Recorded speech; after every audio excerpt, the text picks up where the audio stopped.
Je voudrais tout d'abord remercier notre cher Julien Sandre, qui nous a fait le plaisir de venir alors qu'il est retenu et doit repartir pour le prix Castel de la Nuit. Un grand merci Julien d'être quand même passé. Merci beaucoup.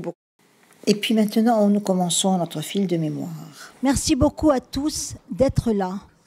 C'est le premier fil de mémoire et nous sommes heureux de vous accueillir. Et en même temps, nous demandons votre indulgence parce qu'on fait une première. Voilà. Alors, on raconte dans la mythologie grecque que Zeus était assez volage. On raconte aussi qu'Héra, son épouse, était très jalouse. Alors Zeus imagina un stratagème pour distraire Héra les jours où il partait en chasse. Il y avait une douce et mutine nymphe du nom d'Écho. Son babillage, sa façon de croquer la vie, sa joie, mais surtout son joli babillage étaient réputés. Alors Zeus demanda à Écho de distraire Héra les jours où il devait partir pour qu'elle ne le surveille pas. Écho a fait ce qu'elle savait faire. Parler, babiller encore, être joyeuse, et tout alla bien. Jusqu'au jour où Héra a découvert le stratagème et elle a puni Écho. Le terrible châtiment consistait pour Écho à ne plus pouvoir prononcer que le dernier mot entendu. Ainsi, tais-toi, c'est toi qui reviens. Et c'est de là qu'est né l'écho. Ne vous inquiétez pas, ce n'est pas de la mythologie grecque que vous allez m'entendre parler, d'ailleurs je ne connais pas grand-chose, mais bien de fil de mémoire.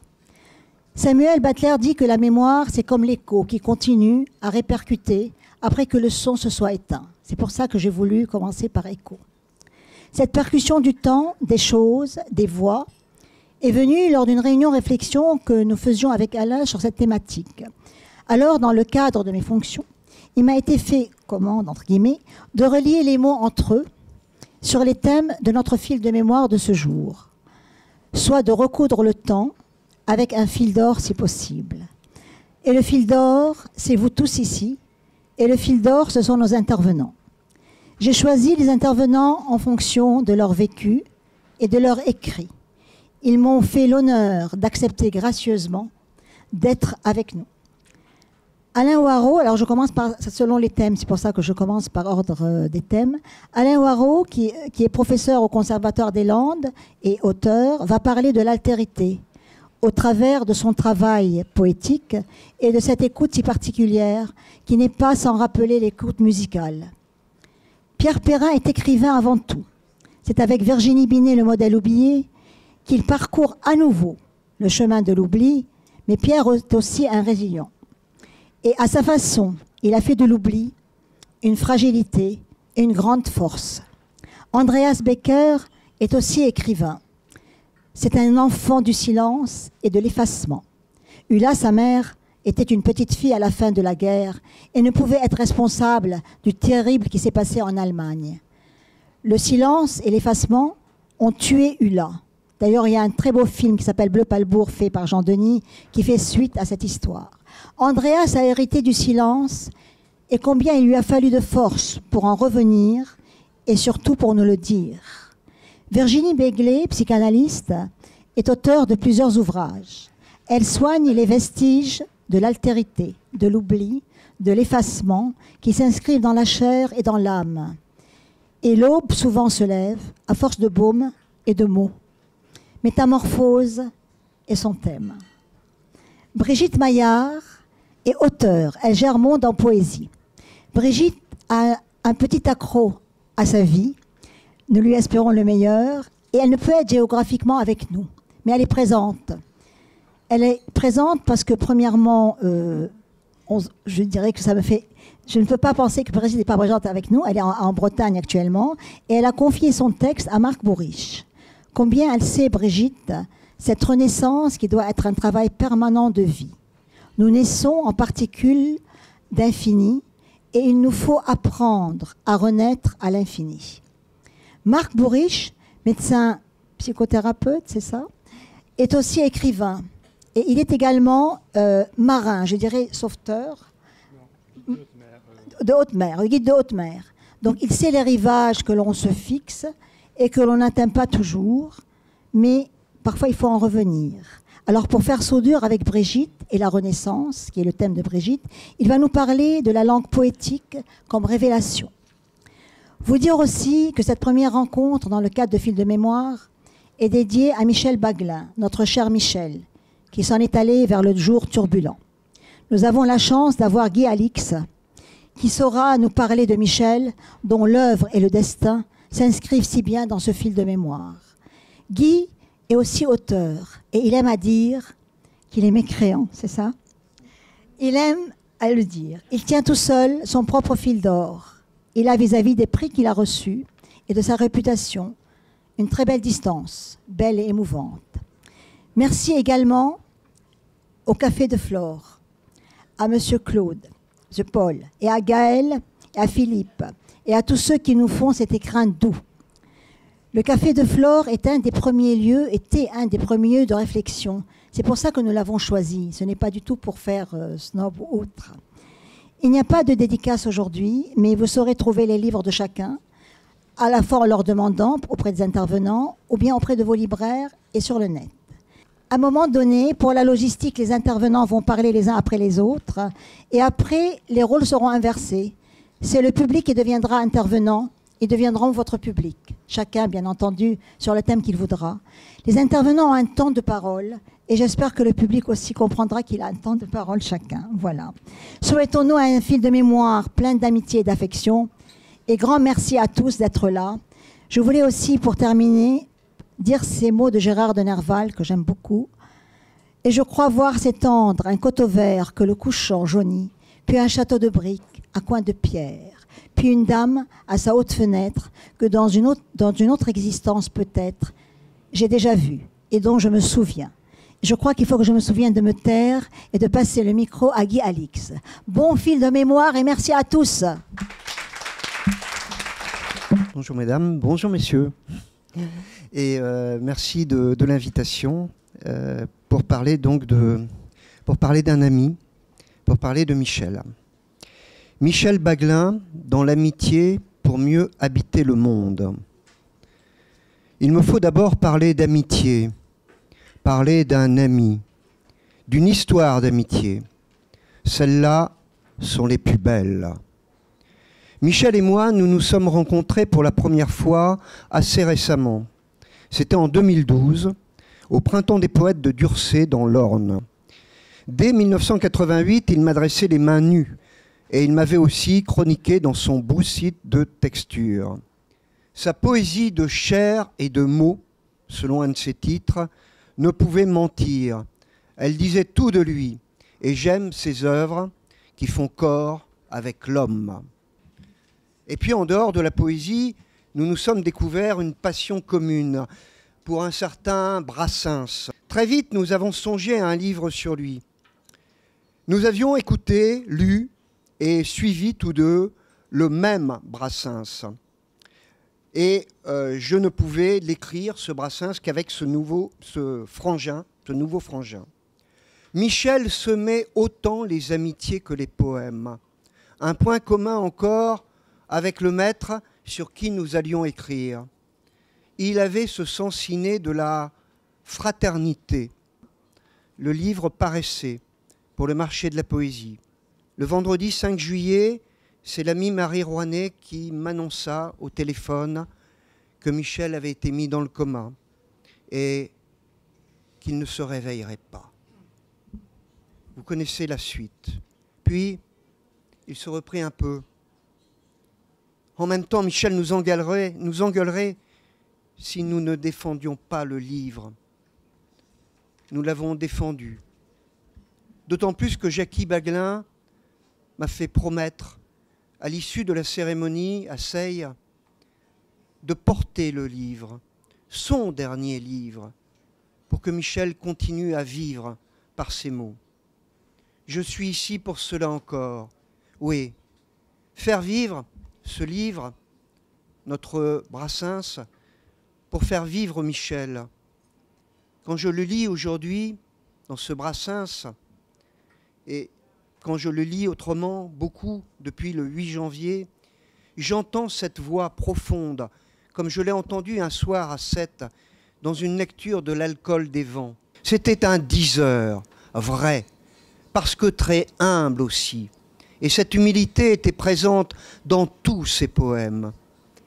Il est si dur de dire l'humilité et le doute. Michel y a excellé dans ce passage. Oui, j'ai peur de me fourvoyer encore, de n'être pas vrai, de me payer de mots. Pauvre rétribution sans doute, mais quelle image! Michel va au plus loin, dans le doute de l'écriture, lui si prompt à défendre la poésie des autres. Et dois-je le dire, ce doute et cette humilité me rappellent encore Brassens. J'avais trouvé l'expression anarceptique pour qualifier le maître, et Michel avait souscrit. Michel était aussi un anarceptique. Dans les derniers mois de sa vie, Michel était dans la souffrance. Il n'a pratiquement pas pu écrire et lire. Mais il a eu encore la force de pousser un dernier poème, comme on pousse un cri, un testament, là encore, dédié à Jackie, notre planète. Tant de mêmes paysages peuplent nos regards. Depuis plus d'un demi-siècle ensemble, nous jouons les balanciers sur la crête des jours traversés, craignant pour l'autre, se tenant du bout des yeux, nos pieds sur la corde raide, comme nos cœurs, cherchant l'équilibre, s'inventant les gestes simples, de la confiance, trouvant l'appui à demi-mot. Nos vies ont composé une planète familière, une géographie de lieux conquis et de pays inventés où nos deux enfants poussent leur chemin. Depuis plus d'un demi-siècle, l'amour nous a mis ensemble. Tant de fois nous a dessinés derrière l'horizon du quotidien, des gares de campagne, des terminus d'utopie, un môle, un phare, un bout de terre, une île, et les petits-enfants de l'avenir. Nos corps se connaissent et s'épellent du bout des doigts. Ils ont toujours crainte de se perdre et se cherchent la nuit, comme nos sourires devinés. Ils ont toujours crainte de se perdre, pour s'être un peu perdus naguère, en des courants contraires, sans cesser de se connaître pourtant, ni de retrouver leur forme dans le moule de nos mains. Plus d'un demi-siècle d'amitié ont arrondi nos angles. Le miel de la complicité étale sa douce lumière sur les blessures et les angoisses de nos âges. Un printemps toujours soulève nos terres, de ses pousses neuves, de sa verdeur de promesses, et le gros coton gris des ciels de novembre n'y peut rien. Nous rendons grâce au poète que tu fus et que tu es, à jamais, Michel. Je rends grâce à l'ami qui est trop tard venu, mais qui ne quittera plus jamais ma pensée. Je vous remercie.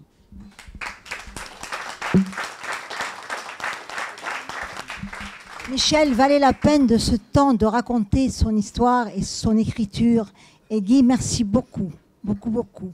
Et maintenant, nous repartons vers... Julien doit partir parce qu'il a un prix donc important. Et c'est lui, le prix Castel, c'est ça Julien? Voilà.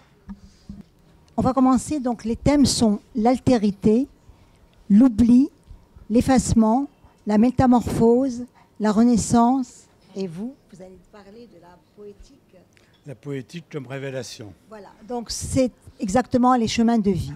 Donc on va commencer par l'altérité et je passe la parole à Alain Warraud. Quand Jeanne et moi nous avons commencé à réfléchir à cette rencontre au débat, il nous est apparu d'emblée la difficulté d'évoquer ces thèmes en quelques minutes de parole. Parler de l'altérité alors que c'est un concept qui depuis l'Antiquité n'a cessé de faire couler de l'encre et de très belles encres d'ailleurs, relève du défi. Alors si toute vie se tient dans une goutte d'eau, c'est cette petite goutte d'eau que je vais essayer de faire couler. Force est de constater que l'altérité nous ramène à l'un des questionnements essentiels d'une vie, notre relation au monde et notre situation par rapport à ce qui est autre. C'est cet aspect-là de la question que je vais tenter d'effleurer. C'est l'image d'un Robinson cherchant sur son île traces de vie, de présence, traces de vie en tant que présence historique également. C'est l'image de ce même Robinson accueillant l'autre en la personne de Vendredi. Ce qui ne manquera pas de faire dire aux iconoclastes qu'à partir de vendredi, le week-end peut commencer. Mais plus sérieusement, ne sommes-nous pas, nous, toujours des Robinsons sur notre planète qui continuons à rechercher des traces de vie jusqu'aux confins de l'univers que les progrès technologiques permettent de repousser sans cesse?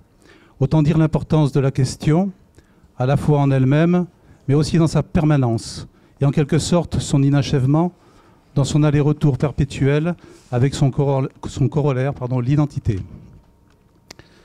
Pour schématiser, et au risque de prononcer la palissade, l'autre, c'est avant tout ce qui n'est pas nous. Aussi bien être vivant, présent, mais être vivant historique également, jusqu'aux lieux, aux objets, ces théâtres de nos grandeur nature de nos vies. Et plutôt que d'essayer de me livrer un cours de philosophie, ce dont je suis bien incapable, je préfère l'illustrer de façon poétique, de courts extraits de Préludes et Fugues, avec ici un extrait de Hauts et Bosquets à Versailles. Nous marchons comme une invitation au secret. La porte s'ouvre de tout ce qu'il est d'espérer. L'ombre attend dans les bosquets la rumeur des pas légers. De quelle fête y rêvent encore d'autres ombres? Nous passerons dans les salons d'herbes et de feuilles, entre les rires et les voix basses, quelques dentelles qui se froissent, malicieux de n'être vus. Les ombres qui rêvent ne voient pas les vivants, et nous vivons du jour, les jours qui ne sont plus. Nous laisserons peut-être quelques traces à d'autres étourdis prenant leur place, et qui, intrigués, chuchoteront pour ne pas troubler de deux ombres le baiser qui passe. Nous sommes bien sûr ici dans cet autre en tant que présence historique, c'est avant nous et c'est après nous également, puisqu'il y a ces ombres qui rêvent encore et ces ombres qui viendront plus tard à y passer à leur tour. Il y a l'autre, connu, vivant, mais aussi celui qui fait partie de la mémoire collective. Quelle est sa place? Quelle est la nôtre? Et comment se dessine ainsi notre propre dimension? Car en fin de compte, l'altérité nous ramène toujours à notre identité. Ce qui m'a toujours étonné dans l'altérité, c'est l'ambiguïté que porte ce mot. Cet autre a-t-il le pouvoir de nous transformer, comme le sens du verbe altérer semble le laisser supposer, et avec ce qu'il véhicule également de négatif? Ou au contraire, nous permet-elle par effet miroir de cerner mieux notre propre identité ou les multiples facettes de notre identité? Alors j'aime à réfléchir à un sujet en le transposant dans un autre domaine, ce qui est en quelque sorte une mise en pratique de l'altérité, on n'y échappe pas. Et ce domaine qui me sert de miroir de réflexion, c'est la musique. Je la connais un petit peu et j'y puise souvent des références. Alors tout le monde connaît le mot altération en musique, je pense. Et dans un cours de solfège de quasi débutant, on apprend qu'une altération modifie la hauteur d'un son. Si l'altération est un dièse, la note sera plus aiguë d'un demi-ton. Et à l'inverse, si l'altération est un bémol, la note sera plus grave d'un demi-ton.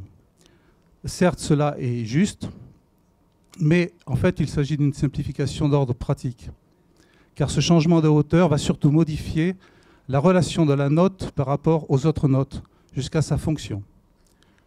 Je m'explique. La musique tonale s'élabore à partir d'une échelle de 7 sons qu'on appelle une gamme. Et chacun de ces 7 sons a une fonction, un petit peu à l'image de chacun de nous dans la société. Si je hausse d'un demi-ton le 4e degré de la gamme, ce 4e degré va devenir probablement le 7e d'une nouvelle gamme. Le 5e degré de la gamme initiale va lui devenir le 1er degré de cette gamme, le 2e deviendra le 5e, et ainsi de suite. Il faut plutôt considérer cette altération non pas comme une modification de la note première, mais l'apparition d'une nouvelle note totalement autonome. La note initiale est toujours là et ne pourra jamais être transformée réellement. Il y aurait beaucoup à dire, transposé à l'échelle de la société, des effets de transformation et l'interaction que nous avons les uns sur les autres. En bref, je dirais que l'altérité ne porte pas l'altération, mais l'affirmation de l'existant et l'émergence de ce qui était encore invisible. L'altérité est finalement non seulement un vrai concept, une vraie question, mais aussi un mode de questionnement, voire de raisonnement. Et pour revenir à un court instant poétique, au travers cette fois-ci de Eau de couleur à Giverny, voici ces quelques mots. Tant de lumière pour n'en dessiner qu'une, tant de formes pour ne reconnaître que celle-là, comme tant de monde, et ne jamais se perdre. La main, devenue libre comme la couleur, les mains se fondent aux heures glissant en surface d'infini scintillement.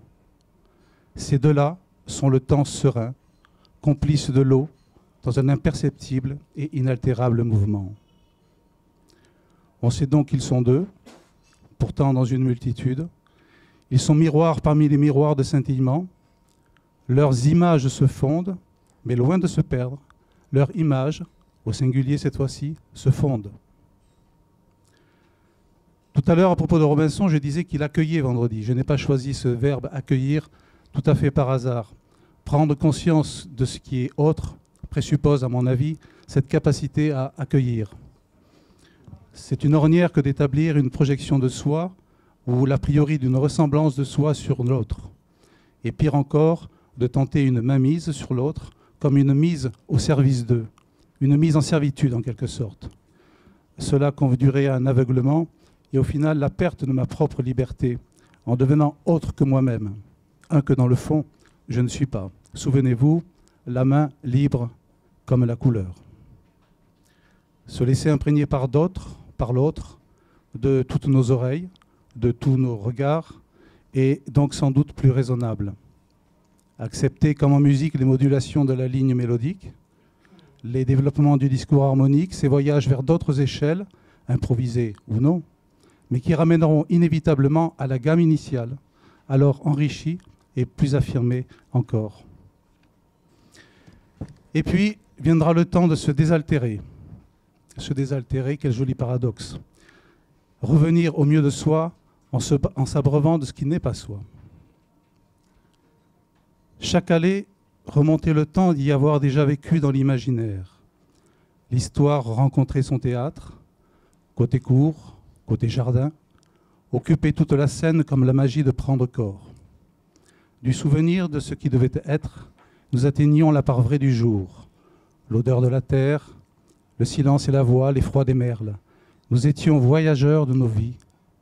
Le tissu virevolte, l'image s'éprend de sa réalité. Le tissu virevolte, il fait miracle. La folie d'Artois se faisait toute petite, obscure, et nous ne laissions aucune place aux dialogues antiques. Chaque allée dialoguait de l'attente et de la retrouvaille. Chaque allée remontait le temps d'un chapeau rouge et d'une écharpe, d'un voile rose, d'un chapeau blanc, côté cour, côté jardin, côté ciel, côté bassin. Chaque allée offrait le signe, nous leur donnions le goût. Nulle autre histoire que celle des mains qui se tiennent. Nous sommes venus ici souvent, passer dans ces allées, quand l'air frissonne du matin neuf sans rien avoir d'autre que la nuit encore au fond des yeux. Nous sommes restés petits dans la ruelle. Et si c'était un jeu pour vous, comtes et reines, la bagatelle d'un seigneur, la fierté de paraître grand, saviez-vous, comme peuvent rire les roses, de voir grandir le point du jour sous la tonnelle du franchi du rêve. C'était les premières strophes de Eau de rose à Bagatelle. Et voici donc un lieu rentre en résonance avec l'imaginaire. Voici qu'une histoire rencontre l'histoire avec un grand H. Voici que nous savons rester petits dans la ruelle pour écouter tout cela. Il ne peut être question d'intervenir, ni de prendre la place sous l'image de l'autre. Les personnages s'abreuvent, ils prennent connaissance et peuvent voir grandir le point du jour sous la tonnelle franchie du rêve. L'altérité se vit comme un chemin de connaissance. Alors de la connaissance à l'oubli, il n'y a qu'un pas. Et un micro. Voilà. C'est donc Pierre Perrin qui va parler de l'oubli en compagnie de Virginie Binet et le modèle oublié.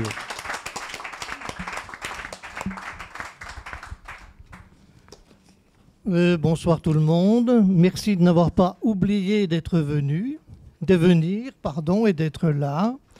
Je vais commencer par quelques lignes que vous n'avez pas pu oublier. J'étais presque mort quand je vins au jour. Le mugissement des vagues, soulevé par une bourrasque annonçant l'équinoxe d'automne, empêchait d'entendre mes cris. On m'a souvent conté ces détails. Leur tristesse ne s'est jamais effacée de ma mémoire. Vous avez donc tous reconnu le début des Mémoires d'outre-tombe de Chateaubriand. Premier chapitre. L'intérêt de ces 3 lignes, c'est de nous poser la question, est-ce que nous pouvons nous souvenir du jour de notre naissance? Est-ce que, objectivement, quelqu'un a un souvenir du jour de sa naissance? On observe que Chateaubriand n'a pas ce souvenir. Il a un souvenir de seconde main. Il écrit, on m'a souvent conté ces détails. Donc, je crois qu'on est tout à fait dans notre sujet. Si on ne peut pas se souvenir personnellement du jour de sa naissance, on l'a forcément oublié. Le problème est ce que dit très bien Chateaubriand, l'oubli, c'est un effet malheureux, c'est une perte de mémoire. Je vais donc commencer tout bêtement comme un bon prof par vous parler un peu de la mémoire, sachant que si on prend Saint-Augustin, 4e siècle après Jésus-Christ, il l'imagine comme un entrepôt où sont enregistrés, où sont donnés dans les détails, dans les petites cases, tout ce que nos 5 sens nous apprennent. Donc, la vue, l'ouïe, le toucher, l'odorat, le goût.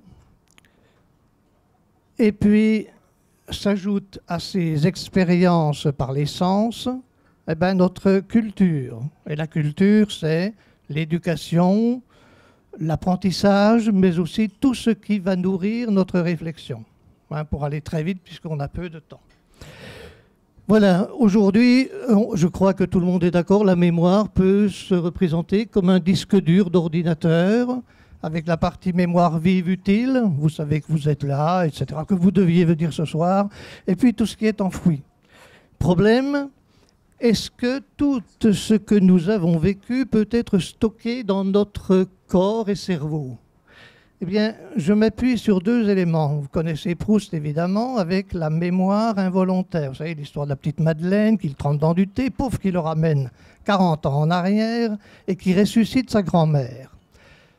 C'est une mémoire involontaire, c'est-à-dire que le fait est bien dans notre corps et esprit, d'une part. Deuxièmement, une autre, ce qu'on appelle la mémoire immédiate, pardon pour les psychiatres, philosophes, etc.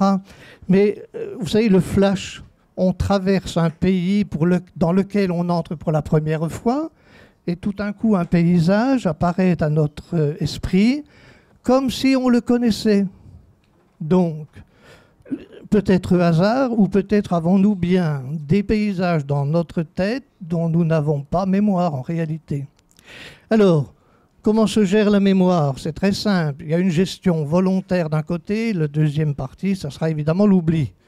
La mémoire volontaire, c'est l'éducation, c'est l'apprentissage, c'est tout ce qu'on apprend, le langage au premier chef, mais apprentissage avec des outils, etc. Et on retient donc ce qu'on veut. Par exemple, on apprend des langues. Et ce qui est intéressant, c'est que si vous avez fait du grec quand vous aviez 15 ans, 20 ans, que vous n'en avez plus lu, et que vous arriviez à 70 ans et que vous rouvriez un exemplaire des belles lettres d'Antigone, vous découvrez avec horreur que vous avez perdu la mémoire jusqu'à la mémoire de l'alphabet. Vous ne pouvez pas lire le texte. Voilà. Alors d'autre part, donc ça c'est la gestion volontaire de la mémoire, mais ce qui nous intéresse évidemment, c'est celle qui est involontaire, l'oubli. Alors il y a l'oubli classique par négligence. Vous oubliez l'anniversaire de votre conjoint ou de votre compagnon. On oublie, un pays oublie publiquement des anniversaires publics, volontaires, etc. On nous dit par exemple que Notre-Dame a brûlé parce que peut-être qu'un soudeur a oublié de fermer, d'éteindre son poste à souder. Et puis, vous oubliez parfois de payer vos impôts. Bon, ça, c'est l'oubli par négligence plus ou moins vrai, parce que est-ce qu'on oublie vraiment de payer ses impôts? Hein? Dans la littérature, on sait que tout est duel, et il y a peut-être autre chose. Bon, Jules Renard dit par exemple qu'on lit, mais c'est désespérant, on ne retient rien. Combien de livres avez-vous lus dont vous n'avez plus aucun souvenir, ni du titre, ni du nom de l'auteur, ni a fortiori de l'histoire des situations, etc. Combien de livres lus, perdus, oubliés? D'autre part, il y a plus grave. Parfois, ça vous est tous arrivé, je suis désolé, mais vous faites l'amour avec quelqu'un, et puis tout d'un coup, vous l'appelez du prénom du précédent. Ah, ça n'arrive à personne, c'est merveilleux. Jean-Louis, je m'étonne, mais c'est merveilleux. Bon, c'est un détail, voilà. Mais pas du tout, pas du tout. Je réfléchis. Voilà. Donc là, on est intéressé parce que on est dans l'oubli d'oublier. On a oublié d'oublier le précédent. Et c'est emmerdant. Bon, passons. Alors maintenant, j'arrive à l'oubli volontaire. Oh là là. Le premier cas, c'est le mépris caractérisé. On ignore quelqu'un, on le méprise, c'est un oubli. Vous êtes d'accord, oubli qu'il existe. Bon. Il y a tout à l'envers, il y a l'oubli de soi, un oubli sanctifié qui conduit à l'abnégation. Par exemple, je citerai le colonel Beltrame. Il a fait don de sa vie, il s'est oublié lui-même pour tenter une négociation. Troisième type d'oubli, c'est l'oubli pour peut-être falsifier l'histoire. Et là, je vais parler un peu, mais très vite, de pourquoi j'ai écrit le modèle oublié, tout bêtement parce qu'on a découvert, ma femme et moi, que Courbet avait eu un premier amour pendant 10 ans, ce qui n'est pas rien dans une vie. Virginie, donc, cette femme, il était allé la chercher à Dieppe, qu'il l'avait ramenée à Paris, qu'elle lui a fait un fils. Or, il est né il y a 200 ans, Courbet, il est mort en 1877.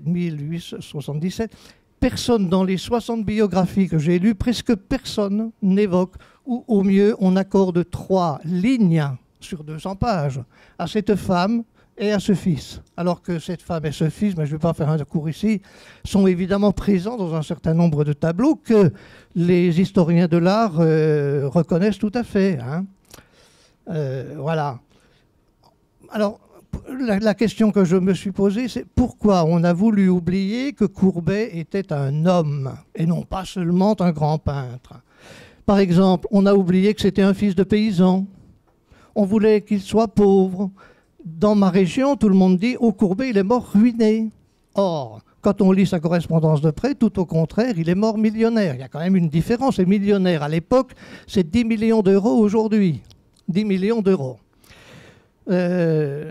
On a oublié qu'il était à la fois anticlérical, mais qu'il a passé toute sa vie à peindre dans d'abord une chapelle, rue de la Harpe, et ensuite, rue Hautefeuille, une église. C'est rigolo pour un anticlérical. C'était un homme qui était anti-guerre.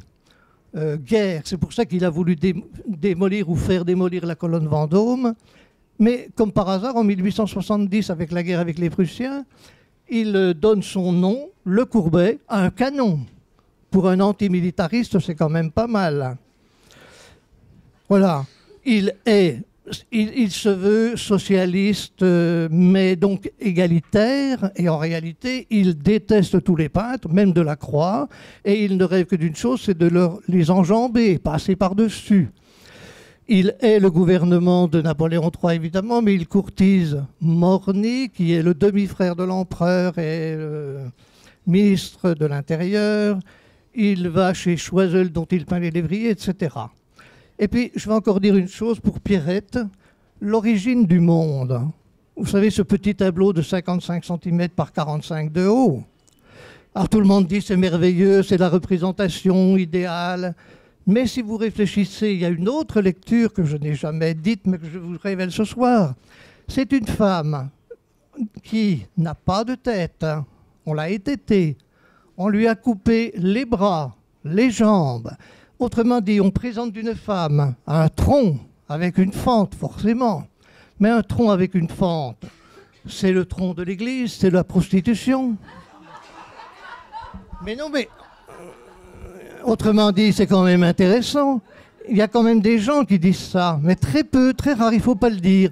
Donc, c'est bel et bien un oubli de regarder, de lire. Une femme sans tête, sans pieds, sans... C'est quand même curieux. Bon, voilà. C'était un peu pour vous faire rire. J'avais encore une quatrième idée qui était importante, je crois. C'est l'oubli comme une nécessité pour les peuples.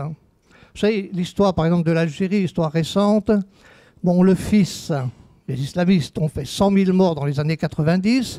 Qu'est-ce que fait Bouteflika, je crois, en 2000, tout au début du XXIe siècle? Il établit la concorde civile. De même, en 1945, on n'a pas fusillé tous les collabos. Autrement dit, l'oubli en histoire est nécessaire. C'est un choix. Voilà, je ne rentrerai pas parce que c'est délicat. Je voulais finir par 2 remarques encore, puisque vous avez la gentillesse de m'écouter. La première, c'est la fonction de la littérature. La littérature, elle délivre une expérience de vie, forcément. Et deuxièmement, si elle délivre une expérience, c'est parce que les gens sont oublieux et qu'elle veut notamment élever des tombeaux. Qu'est-ce qu'un tombeau? C'est un monument de mots ou de pierres contre l'oubli. Et alors, il y a quelque chose de pas trop bien dans la littérature, c'est que l'auteur élève contre l'oubli son œuvre. Lui aussi, il voudrait bien échapper à l'oubli de tous, hein, c'est-à-dire à l'oubli commun, la fourmilière ou l'homilière, comme certains disent. J'ajouterai 2 bricoles. Vous connaissez le palimpseste. C'est le fait, autrefois au Moyen-Âge, on écrivait sur des peaux de mouton notamment, et comme c'était rare et cher, on effaçait le texte pour en copier un autre. Donc ça, c'est le principe du palimpseste. Alors, dans la littérature, il y en a plein. Par exemple, le père Chateaubriand, il dit « Ma mère m'infligea la vie ». Mais il se souvient peut-être de Rousseau, vous connaissez le premier chapitre des Confessions. « Ma naissance fut le premier de mes malheurs ». Vous voyez comme c'est pareil, la tristesse. Et je vais en donner un autre exemple, mais il y en a plein. Vous savez, par exemple, l'histoire « On devient soi-même ». Mais on trouve ça chez les Grecs, les Latins, etc. C'est très courant. Alors, le problème du palimpseste, je vais en donner un autre quand même, c'est Jules Renard qui dit « J'ai une bonne mémoire, j'oublie tout ». Mais je pourrais parler, mais éventuellement dans les questions. Et puis, Georges Perros, 50 ans plus tard, écrit « J'ai une bonne mémoire, je ne retiens rien ». On voit bien quand même le palimpseste. Alors, le palimpseste pose le problème suivant. Est-ce que c'est un oubli volontaire? On oublie que quelqu'un a déjà dit à peu près la même chose, ou bien une réminiscence? Pour plaire à Virginie, je dirais que dans l'oubli volontaire, on commence par le vol. Et je terminerai quand même, pour essayer de vous faire sourire un peu, désolé, on n'oublie pas de se réveiller tous les matins. C'est donc que la nuit est plus profonde que la mort. Je vous remercie. Maintenant, merci beaucoup Pierre, merci. Passons le micro à Andreas. Et Andreas, il fonctionne. Il va parler de l'effacement, Andreas. Ben, chers amis, chère Jeanne, j'ai complètement oublié ce que je voulais dire. Donc, non, merci beaucoup. Merci de cette invitation. Donc, je vais vous parler de l'effacement. Ce qui paraît, premier abord, un peu paradoxal de demander à un écrivain de parler de l'effacement, parce qu'un écrivain, normalement, s'inscrit dans l'inscription et pas dans l'effacement. Donc, je me suis dit, bon, j'ai rien à dire sur l'effacement. Et je me suis souvenu d'une petite scène. Un jour, j'avais raison, comme ça m'arrive souvent. J'avais absolument raison. Tout le monde avait absolument tort. Moi, j'avais raison. Et ça m'avait beaucoup énervé. Et je suis allé voir ma psy qui essaye de me soigner depuis des années. Et quand elle m'a vu arriver, elle m'a dit « Mais Monsieur Becker, vous ne voulez pas descendre de votre cocotier ?» Non, c'était un cocotier français. Et donc, je me suis dit, après tout, c'est quand même ça un peu l'effacement. Donc, je vais essayer de descendre de ce magnifique cocotier qu'on a déjà entendu pour dire des choses très simples autour de l'effacement. La deuxième scène qui m'était venue était la suivante. J'avais écrit un livre sur ma mère. Tous les écrivains finissent un jour par écrire un livre sur leur mère, donc il fallait pas que je ne pouvais pas y échapper. Et ce livre s'appelait Ulla. C'était pour moi absolument évident, ce titre, Ulla, qui est le prénom de ma mère. Et d'ailleurs, mon frère qui est là peut en témoigner. Elle s'appelait réellement Ulla. C'était de l'autofiction. On peut en parler après. Et donc, on avait rendez-vous avec mon éditeur, Jean-Denis Bonnon, mon éditeur Jean-Richard, et tout était autour de la table, et on discute, on parle du film, Bleu par le bourg, etc. Tu étais là, Jean-Denis. Et c'était en Suisse. Et à un moment donné, comme ça, l'éditeur Jean-Richard, il dit, ici, le livre s'appelait Ulla ou l'effacement. Normalement, je suis absolument contre les propositions des éditeurs, mais là, c'était évident, ce n'est pas du tout un livre sur ma mère, c'est un livre sur l'effacement. Et je n'avais pas su ce que j'avais écrit. Et ça, c'est quelque chose qui m'arrive toujours. En écrivant un livre, je ne sais pas ce que j'écris. Et je pense que c'est le premier point de départ de l'écriture. Et j'avais écrit 2-3 phrases parce que j'ai relu le livre finalement pour préparer un peu. Et j'étais un peu étonné parce que j'étais tombé sur des phrases comme « Il faut se taire, faire des mots en silence ». Et deuxième exemple, je me cite moi-même, donc quel plaisir, de ça qui s'écrit là, on ne peut rien écrire. Et donc c'est ça l'effacement en fait. Je vais essayer de développer après, mais je commence par ça et je cite Marguerite Duras qui a dit « ça c'est le merveilleux malheur de l'écriture ». Et je trouve c'est absolument ça, le paradoxe de l'écriture que je vais essayer de développer. C'est-à-dire, il s'agit là effectivement de l'effacement et pas de l'inscription. Il n'est pas question du signifiant, il n'est pas question de ce qu'on veut dire, comme je l'ai fait dans mes premiers livres où je voulais absolument dire quelque chose et je l'ai dit, mais ce n'est pas du tout ça la question de la littérature, c'est comment on le dit et comment on le tait. L'effacement, pour moi, est donc toujours un effacement de la langue, ou pour être plus précis, dans la langue. Les mots, alors, deviennent précieux. Les mots ne font plus bruit quand on travaille dans ce sens-là. Quand je parle de bruit, je pense à la rentrée littéraire. Les uns ont raison, les autres ont tort, les uns ont tort, les autres ont raison. Ça occupe les médias pendant 3 mois. À Noël, tout est oublié. Ça, c'est une détonation. Ce n'est pas la littérature, c'est du commerce.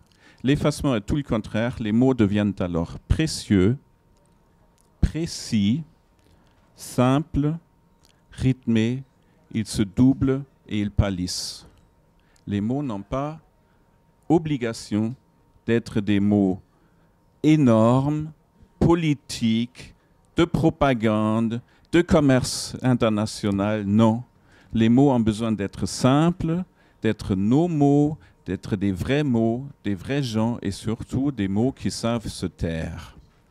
L'effacement est un mouvement vers l'idéal du silence.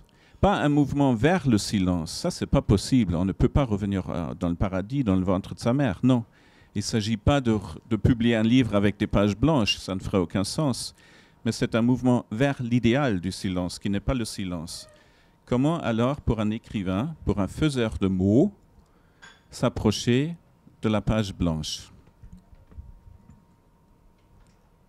Les mots sans les silences nécessaires entre les lettres, et je ne parle même pas de la phrase, là, je parle des mots, je parle des lettres, sans les blancs nécessaires serait du bruit. La musique ne vit que par les silences. S'il n'y avait pas de silence entre les notes, ce serait du bruit. Les émotions sont des silences. Les silences sont des failles entre les mots. S'il n'y avait pas de failles, il n'y a pas de vie qui entre les mots. Ce sera la langue comme ça. Eh bien non. La langue littéraire, les mots ont besoin de monter lentement, aller lentement vers leur point culminant pour ensuite aussi lentement redescendre. Jeanne, tu as parlé de l'écho. L'écho se fait dans les silences. Sans ces silences-là, les mots seuls seraient uniquement des outils de propagande. Le rôle de l'écrivain est de parler contre les parleurs, c'est-à-dire parler contre les haut-parleurs. Nous ne sommes pas là pour crier, nous sommes là pour faire des silences. Sans silence, pas de respiration. Or, toute l'écriture est respiration. Les respirations, alors, dans l'écriture, s'espacent, s'effacent comme des silences entre les mots, entre les notes. C'était merveilleux, comme tu nous as expliqué, les tonalités. La vie va alors vers la respiration des silences. L'écriture, dans ce sens-là, se fait comme le mouvement de la vie. Nous allons tous, après des agitations de nos carrières, etc., vers le silence des respirations. L'écrivain, dans son écriture, suit ce mouvement. L'écrivain espace les respirations et par ce mouvement-là, l'écrivain s'approche du blanc de la page. Sans blanc, pas de page. Ce n'est pas la peine de lire sur ordinateur ou sur les tablettes numériques. Ce n'est pas la même chose. Sans cadre, pas de peinture. Sans pause, pas de musique. Sans scène, pas de théâtre. Sans silence, pas de sens.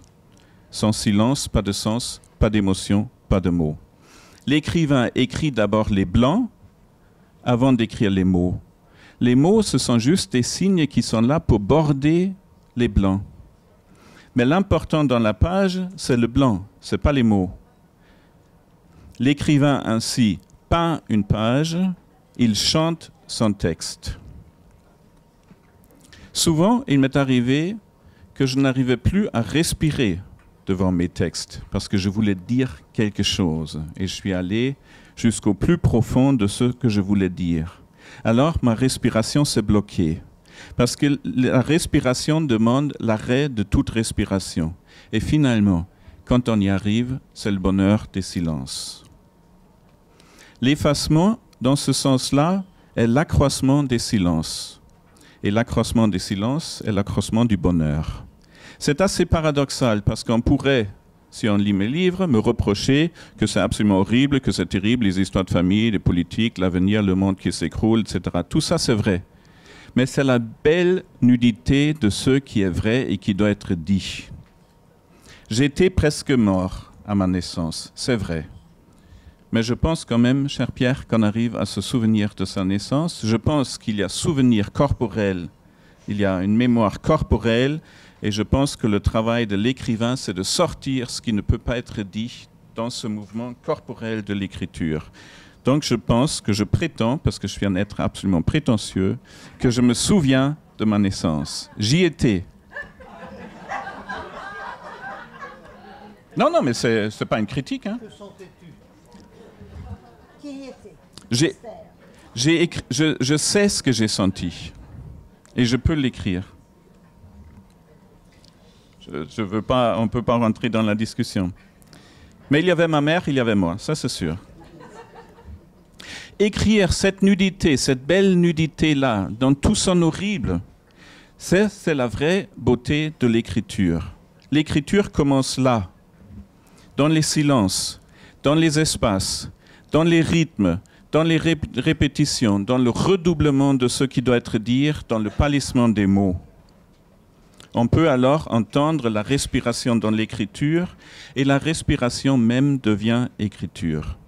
Les mots autour des silences deviennent de plus en plus simples dans ce processus. Les mots deviennent de plus en plus précis. Les mots deviennent les mots de tout le monde, ceux qui ne font pas de bruit.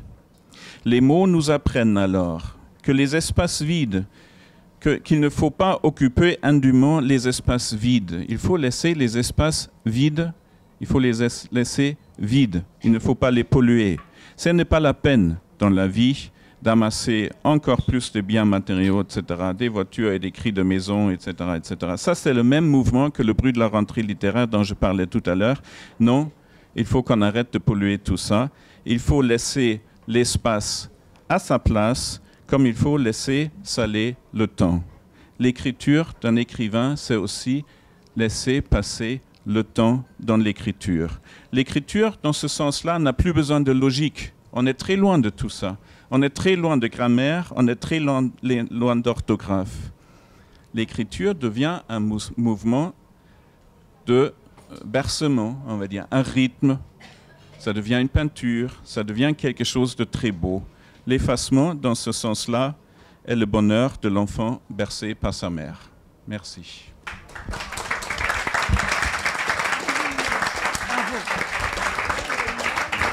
Nous demanderons à Andreas de nous raconter sa naissance tout à l'heure. Virginie, maintenant c'est toi et la métamorphose, un cycle de vie aussi. Merci, bonsoir. La métamorphose, pourquoi la métamorphose? Parce qu'elle s'est proposée à nous, à Jeanne et moi, peut-être par association d'idées, de pensées, de mots, après l'altérité, après l'effacement, après l'oubli. Et comme si elle était une traversée des apparences qui les réunirait à sa façon.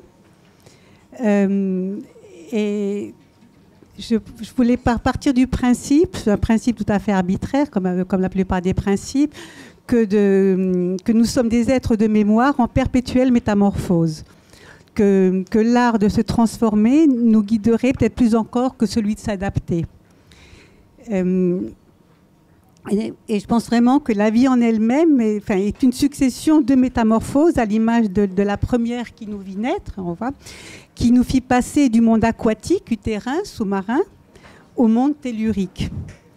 Et chaque métamorphose par la suite est le rappel sublime de cette mise en fragilité qu'on retrouve éprouvée à la naissance au contact du monde, entre désir et crainte, tremblement et fermeté, aspiration au devenir joyeux et appréhension d'un regain des douleurs que nous portons silencieuses en mémoire.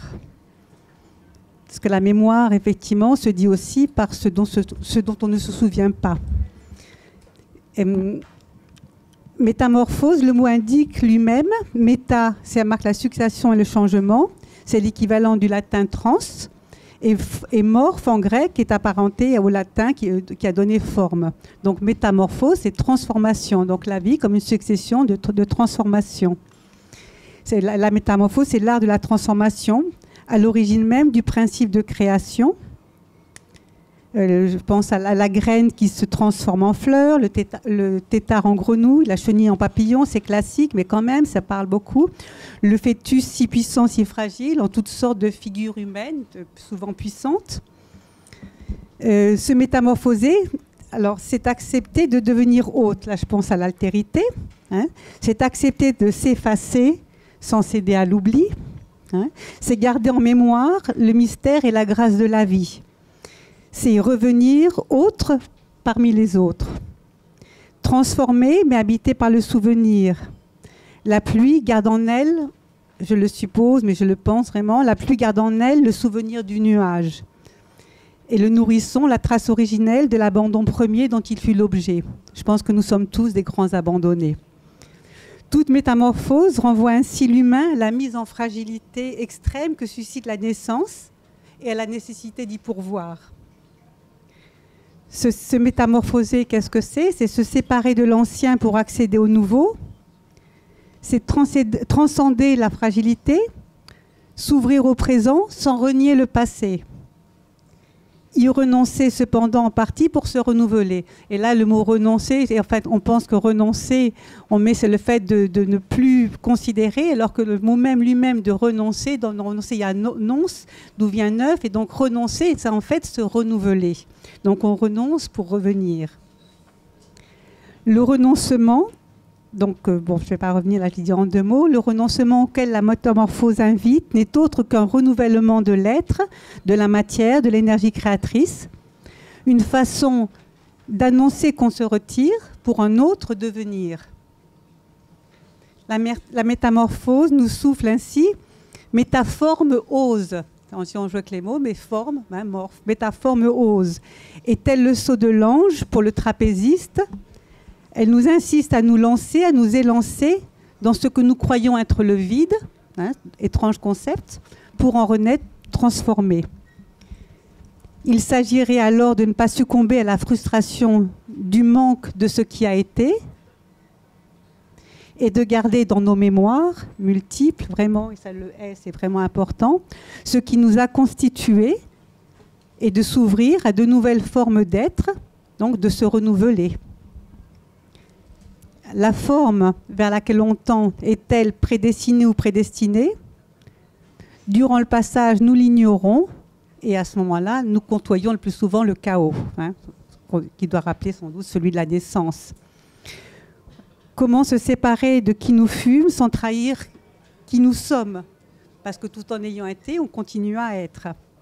Comment devenir autre sans maltraiter qui nous fume? Nos mémoires veillent, tel un repentir qui hante la toile afin que soit considéré ce que l'on condamne injustement à l'oubli. L'oubli est là, mais il y a une façon de condamner. Toute condamnation est injuste. Je fais peut-être une parenthèse. Le repentir dont a parlé Pierre dans son livre, à propos entre autres de Virginie Binet, serait pour une manifestation de la mémoire de ce qui ne souffre pas d'être mis en pénitence. Une expression du regret de ce que l'on a tenté d'oblitérer et qui persiste en nos mémoires. Alors, ainsi, être, c'est aussi avoir été. Ne pas l'oublier, c'est s'ouvrir au futur. Renoncer sans se rejeter. La métamorphose, parce qu'elle révèle de la fragilité, ravive nos mémoires sensibles au-delà des mots. Elle porte en elle la mémoire de tous les commencements et l'ébauche du devenir. Elle réveille les fantômes de ce qui de l'amour a été maltraité. Se séparer de l'ancien pour accéder au nouveau, c'est quitter ce qui nous pare, hein, parent, hein, nous protège pour se parer à nouveau. Renoncer sans abandonner, sans abandonner. On pense ici à Virginie Binet qui a été effectivement mise au banc. Avec cet art singulier du passage et de la transformation qui nous a été mystérieusement inculqué, parce il nous habite, hein, qu'on le veuille ou pas, nous métamorphosons, hein, le tissage du fil de nos mémoires aurait valeur de filet. Et là, j'ai pensé à l'oison qui n'a pas encore de plumes. Comment imaginer que nous aurons des ailes si déjà nous ne les portions en mémoire, hein? Bien qu'avec la mise à nu et en péril que la métamorphose impose, l'appréhension de l'inconnu nous incite parfois à en douter, d'où les grandes angoisses qui accompagnent toute métamorphose et la vie en général. Bon, entre deux eaux, ni tout à fait aquatiques, ni tout à fait aériens, ni tout à fait terrestres, ni tout à fait marins, durant la transformation, rien n'est jamais certain, sinon le fait de devenir. Mais la mémoire inconsciente est là, qui nous aide à devenir, comme le tétard qui renonce à ses nageoires. Voilà. Ainsi, le passage d'un état à l'autre est aussi une mise à l'épreuve qui exacerbe la sensibilité, à fleur de peau, comme un sens supplémentaire qui amplifie tous les autres. Chaque perception est alors excessive, au risque d'induire des réactions démesurées. L'acrobate se persuade qu'il retombera sur ses pieds, mais à chaque seconde, il sait qu'il peut en douter. Durant la métamorphose, comme pour le nourrisson, un mot, un regard peut être vécu comme invasif, et le moindre coup de vent produire l'effet d'une tempête. La nécessité de le dissimuler, par survie, accentue le dépouillement vécu à la naissance. Nous sommes vraiment tout nus. Comment survivre à une sensation de défaillance, à l'intériorisation d'une crainte d'effondrement? On se sent si petit, si dérisoire, quand la fragilité transparaît dans un milieu où elle n'est pas consentie. Le manque de consistance, et sa consistance, elle fait, avant de prendre forme, on manque de forme, et donc un effet d'inconsistance spécifique à la métamorphose, réveille la culpabilité de l'innocent, se demandant pourquoi il se malmène comme il fut malmené. Là, je terminerai. Mais à l'extrême dénuement qu'elle implique correspond une puissance, elle aussi extrême, gardée précieusement en mémoire pour s'accomplir sans céder à la mise en fragilité. Ce n'est que parce que l'on perd une certaine enveloppe que l'on se sent renaître en nous, des forces extraordinaires, et que l'on sait qu'en quittant le nid, le cocon, le connu, nous découvrirons une autre forme de sécurité. Pour terminer, la métamorphose serait alors comme la réponse innée à une quête de plénitude toujours évanescente, dans laquelle le désir se ressource, entre mystère, c'est pourquoi pas aussi, entre mystère, oui, il y a aussi, on côtoie la misère, et là entre mystère et certitude. Voilà, je terminerai là-dessus. Merci beaucoup, Marie.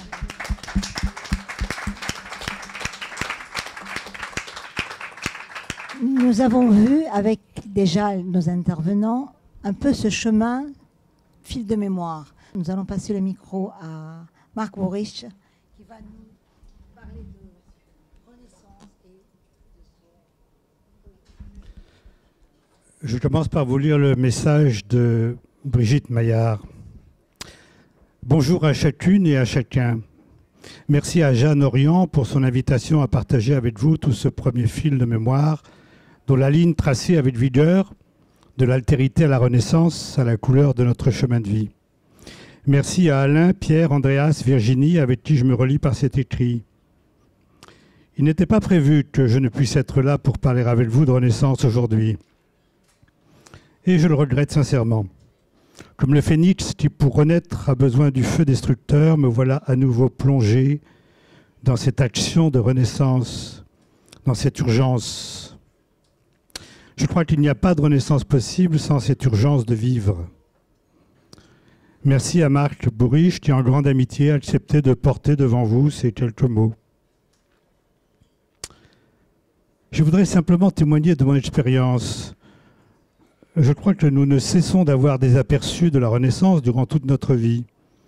Je passerai rapidement sur ces évidences que nous connaissons tous, qui nous accompagnent et nous aident à vivre. L'herbe renaît à la première pluie, l'arbre refleurit. L'amour renaît de ses cendres. Voyez comme nous sommes pris à chaque instant dans le mouvement de renaissance. La nature nous y appelle. D'été, ces instants où la vie prend un nouvel essor. Il y a même des êtres auprès desquels on se sent renaître. On renaît à tout, à l'espoir, au bonheur, à la santé. Le jour, le printemps, renaît. Les étoiles renaissent. Et formulons comme François Cheng le souhait que chaque jour qui se donne soit l'occasion pour chacun de renaître à la vraie vie. Renaître pour moi est devenu une aspiration. Ô vie, fais-moi renaître. Les obstacles rencontrés, la maladie confrontée depuis 1999 m'ont donné le goût de la renaissance et m'ont forcé à aller toujours plus loin en moi-même. Encore une journée divine, s'écrit Winnie dans « Oh les beaux jours » de Beckett. Renaître, reprendre la vie dans la force de l'instant. Renaître, ce n'est pas rien. Il s'agit de naître à nouveau. La première naissance est biologique. Pensons à elle et voyons combien ce que nous dit ce mot de renaître devient lourd de sens. Naître une seconde fois. Oui, mais comment? Et à quoi? Est-ce qu'elle peut se faire d'un claquement de doigts, donner son nom à un collectif, à un parti politique? La deuxième naissance ne peut être que bouleversante. Le mythe du phénix, renaître de ses cendres, vient nous aider à comprendre qu'il s'agit de se mettre soi au monde. Son origine serait égyptienne, mais on le retrouve dans différentes cultures. Le point commun est qu'il meurt, puis ressuscite dans les flammes. Il incarne l'âme et l'immortalité. Ceci posé, ce que je ressens au travers de mon expérience de vie, c'est qu'il s'agit de ranimer en soi la flamme de vie, d'être de nouveau vivant, et dans un contexte mystique, même sans Dieu, de ressusciter. Renaître serait naître au monde spirituel. C'est à pas lent que ce processus s'enclenche dans de multiples fractures. Renaître avec le monde, avec une nouvelle identité. Pour cela, il s'agit de se défaire, d'oublier, d'effacer, pour que la métamorphose puisse s'opérer, se désidentifier de tant de paramètres, de tant de choses apprises et vécues, afin de pouvoir accueillir le nouveau, les possibles. La première fois où j'ai commencé à comprendre la Renaissance, c'était en 2000, pendant un cancer du sein, une Renaissance par et dans la parole poétique. Je témoigne de mon expérience dans un livre paru en 2015, à l'éveil du jour, où j'ai assisté nuit après nuit au surgissement d'une langue nouvelle que je ne connaissais pas, d'une fraîcheur printanière intense. Un printemps, une langue étrangère, qui contrastait avec mon vécu, bien sûr, tant j'étais abasourdi par la lourdeur des traitements imposés par cette maladie.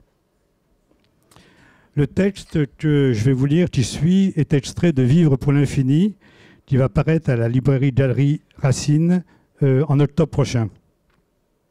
Le texte de Brigitte. Renaître. Chaque seconde de l'ampleur du monde.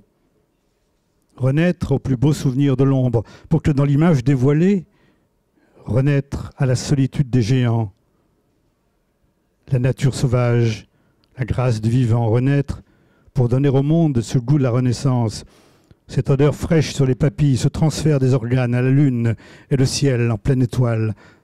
Première image, premier rouge, premier dommage, premier désir, première victoire, premier soleil, première urgence. Ouvre le chemin, porte le monde, il est à ta mesure. Sous les dents, la laine, sur la langue, sa fraîcheur, son endurance, sa solitude. L'aventure se déploie, de la rive à la mer, je suis le salut des vents, mon seul terrain d'exil. Vivre sans rien refuser de la vie, accueillir, aimer, s'aimer, vous aimer, vivre sa fragilité et s'élancer vers le seul lien qui nous relie au cosmos, la lumière. J'ai traversé une longue période de maladie et par ce chemin, j'ai commencé à parler à la rivière, j'ai commencé à parler à la rivière, chanter avec l'oiseau, rafraîchir la pluie, faire lever le soleil pour ne plus vivre la vie, mais la vie devenir. La vie se chante quand elle revient vers nous avec tant de vérité. C'est le regard intérieur qui, pas à pas, m'a conduit à vivre la réalité d'une façon plus intime, à découvrir qu'au-delà des apparences, il y a une vie. J'ai dû réapprendre à vivre, repartir, recommencer, respirer à nouveau et me défaire de bien des choses. Concepts, évidences, croyances. Renaître à chaque seconde. Cela pourrait être la vraie santé humaine. Nous sommes en manque de vie. Vivre directement avec la vie, c'est cela la santé. Même si nous sommes malades, nous ne sommes pas la maladie. Il y a autre chose à découvrir en nous, une vie immense, généreuse, discrète, étoilée, vibrante. Face à cet inconnu, accepter d'être en prise directe avec la vie sans vivre au travers de ceci ou de cela, permet l'ouverture d'une voie vraiment personnelle. Ainsi, se mettre au monde, oui. Si mon corps ne porte plus la guerre et ses stigmates, s'il n'est plus soumis au dur, pourrais-je le réinventer dans la douceur, écouter le murmure de la source, entendre mon âme se dire ? Renaître pour que danse l'image dévoilée du monde, renaître à la grâce du vivant. Brigitte termine ce texte par une parole d'Albert Camus.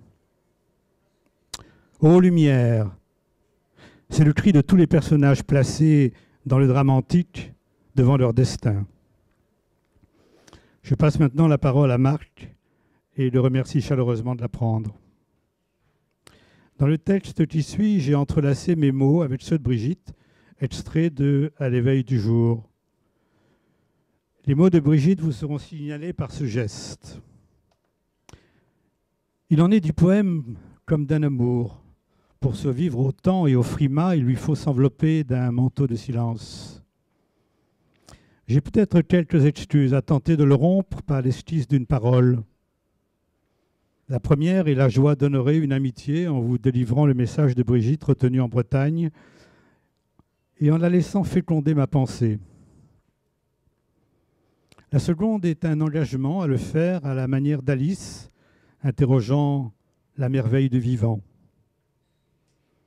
Une autre me vient d'une foi vibrante, puisée dans l'encre, la foi en la fonction guérisseuse et rédemptrice de la langue poétique.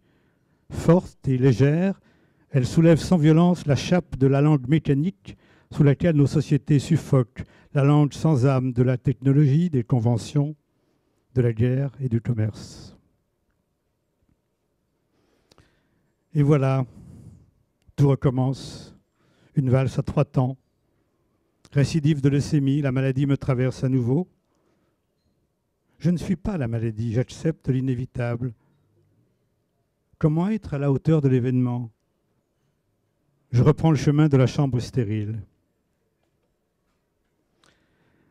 Lorsque le silence des organes se trouve chiffonné par la souffrance, lorsque le corps tutoie son point de rupture, on observe qu'un autre silence s'y substitue, celui du mental conditionné.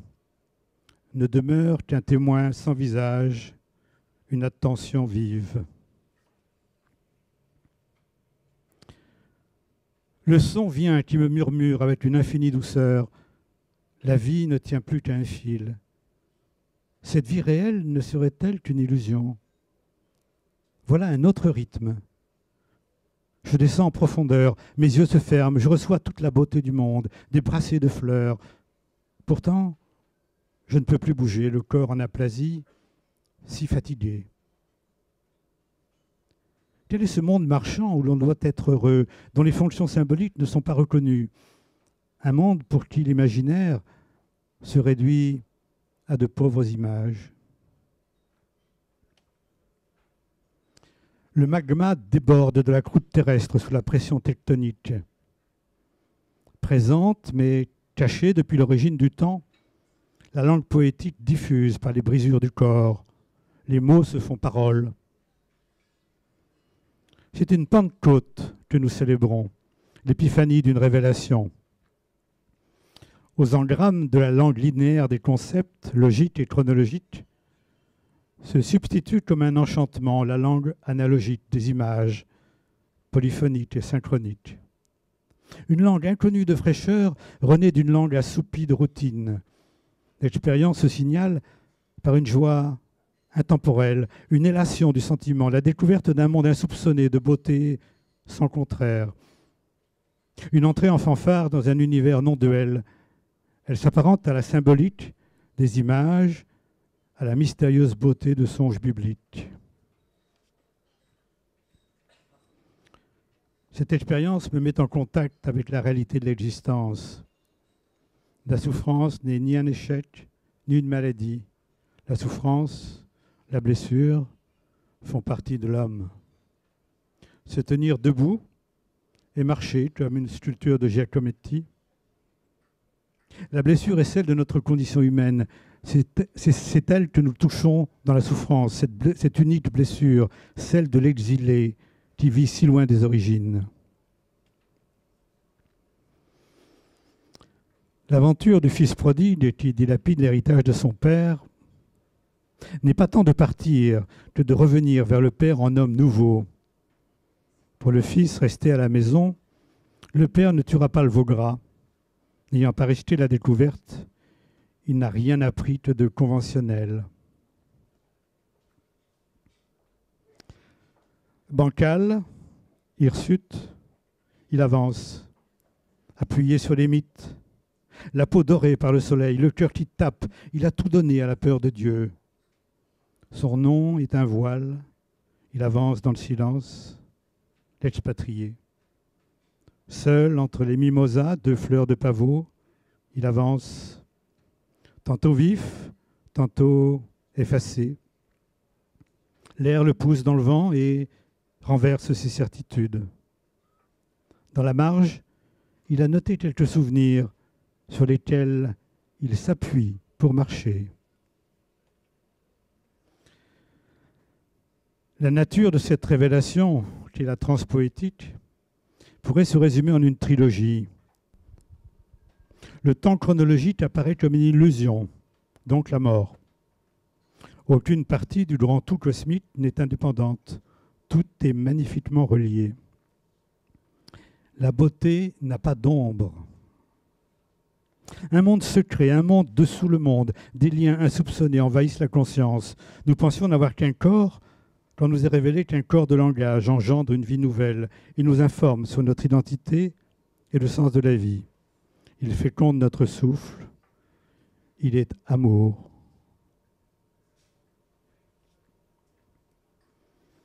Mes yeux me reviennent, un autre regard. J'ai soulevé le voile et j'ai vu passer la poésie se glisser entre les mots du monde, comme de l'amour. Nous sommes invités à plonger dans le corps de rêve qu'est le poème. Au fil des mots, ce langage du monde, vu de l'intérieur, nous entraîne. La chanson est douce. Nous la comprenons et il nous prend même un coup de féerie. Plongé dans la nuit noire, enveloppé de désir, au loin, un ciel en feu, au cœur, un champ d'étoiles. La vie est belle, magnifique, spectrale, rayonnante, une force si près de nous. La guérison pour les médecins de l'ancienne Chine n'est pas le retour du corps à l'état antérieur à la maladie. Elle est une invitation à découvrir de nouveaux territoires spirituels, un voyage en pays inconnu. Revenir pour toujours au palais et chanter. Chanter le port de ton absence, les paradis d'amour et la petite histoire qui court sous le vent. Chanter sans te retourner, sans faire d'histoire. Fille du vent, chanter sans repos. Merci.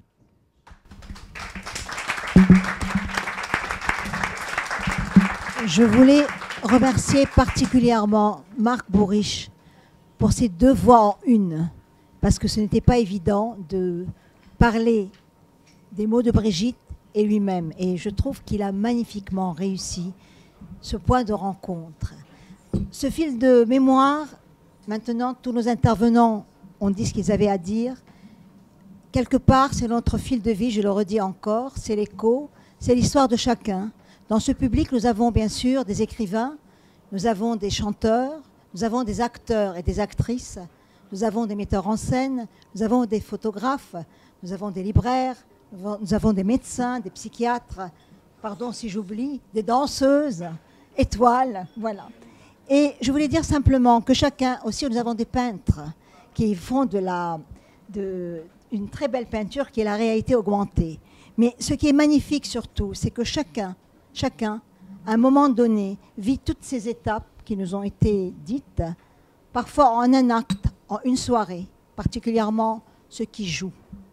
Parce qu'ils jouent aussi en se dédoublant. En même temps, comme ce qu'a fait Marc Bourriche en parlant du point de soudure entre tout le monde. Chez vous aussi, il y a des personnes tout simplement que la vie a obligé, par des chagrins, par des départs, par des ruptures, à jeter du lest. Et quelque part, nous jetons du lest. Comme disait Virginie, nous sommes de grands abandonnés. Ce n'est pas pour autant qu'on est oublié, qu'on est effacé, qu'on est altéré. Et on va renaître, on va se métamorphoser. Et vraiment, j'ai beaucoup apprécié ce que vous avez fait pour Brigitte, pour vous. Et Guy, merci beaucoup. Parce qu'avec vous, nous avons reconnu Michel vivant. Et c'était très important. Et vous avez porté les mots, et vous avez porté les vôtres aussi. Voilà. Donc maintenant, la parole est à vous. C'est votre public, vous êtes les intervenants. Alors, qui voudrait prendre la parole pour commencer ? Claire. Voilà, en écho à ce que vous avez dit, Pierre, ce que vous avez cité de Chateaubriand et ce que les autres intervenants ont parlé de la naissance, Chateaubriand a tout à fait raison. J'étais presque mort à ma naissance. Et il me venait à l'esprit, en vous écoutant, 2 petites choses, mais qui sont des grandes choses, à savoir le sens de l'empreinte de l'ange et le sel. Vous savez tous qu'on appelle empreinte de l'ange le petit creux que nous avons au-dessus de la lèvre. Dans le mythe, l'enfant naît sans ce petit creux.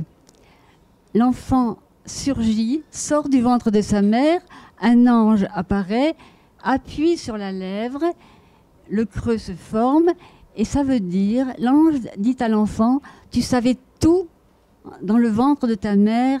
Désormais, tu ne sais plus rien, tu as tout oublié et tu as tout à réapprendre. Et la vie, c'est ça, tu vas tout à réapprendre. Et c'est le sens de l'empreinte de l'ange. Et autre chose aussi que m'avait appris Jean Marcal, qui, au moment de mourir, allait écrire un livre sur le sel. Il m'est arrivé à Guérande d'avoir à parler justement de la mémoire. Et peu de gens savaient ce que signifiait le sel. Le sel, c'est le symbole de la mémoire. Et l'enfant qu'on baptise, quand le prêtre dépose un peu de sel sur le front, le prêtre dit à l'enfant, maintenant, tu vas te souvenir, je dépose du sel et tu vas te souvenir de tout ce que tes ancêtres ont déposé dans ta mémoire. Maintenant, ça y est, c'est là, avec cette pincée de sel, tout est déposé dans ton esprit. Et tu vas tout retrouver maintenant par toi-même. Voilà, le sel et l'empreinte de l'ange. Voilà. Bah, j'ai été très, très émue par le récit d'Andreas, parce que je trouve que tout ce travail sur l'effacement et tout le travail sur l'effacement et sur le blanc et sur les blancs de l'écriture, et que ce qu'on écrit, c'est pas ce qu'on dit, mais justement ce qu'on n'a pas dit ou ce qu'on croit ne pas avoir dit et qu'on a quand même dit. Et en tant que chroniqueuse, ça m'intéresse beaucoup parce que je travaille justement dans les blancs de l'écrivain. C'est-à-dire que je pense que tout le travail d'une critique littéraire, c'est de remettre en lumière ce que lui a ressenti dans le blanc de l'écriture qu'a mis l'écrivain. Et puis je voulais remercier Pierre pour son humour, mais je reprendrai l'histoire de l'origine du monde parce que je n'ai pas du tout la même interprétation que lui sur ce tableau. Non, mais quand vous parlez du tronc de l'église, j'aurai une autre interprétation du tableau de l'origine du monde. Alors là, nous sommes du côté de quelqu'un qui vient de jouer au théâtre, mais dont ce n'est pas le rôle. Et il est à côté de mes amis qui sont photographes et qui eux-mêmes ont fixé beaucoup de fragments d'instants. Voilà. Je voulais simplement, et je serai très bref, revenir sur l'altérité dont a parlé en premier mon vieil ami Alain, n'est-ce pas? Et je pense aussi que ça peut réunir un peu tous les thèmes. J'y étais extrêmement sensible parce que c'est un travail que je fais actuellement. Je travaille beaucoup sur l'altérité. Et pour dire que j'en suis venu, non pas à une conclusion, je suis ennemi des conclusions, mais à une approche, à un itinéraire qui est le mien actuellement, c'est que l'altérité, on l'a d'abord en soi-même. Nous sommes composés de plusieurs parts que nous ignorons, qui sont antagonistes, qui sont parfois conciliantes, mais que tout le travail d'une vie, c'est finalement de réunir tous ces contraires, tous ces autres qui nous habitent pour arriver à obtenir ou à approcher en tout cas d'une certaine harmonie. Et je pense que comme l'univers est fractal, on peut aussi sortir de soi et peut-être le ramener au monde entier. Peut-être que l'altérité, c'est avant tout un désespoir ou un espoir ou une espérance ou un inaboutissement d'arriver à joindre tous les contraires pour faire quelque chose de un. C'est tout ce que j'avais à dire.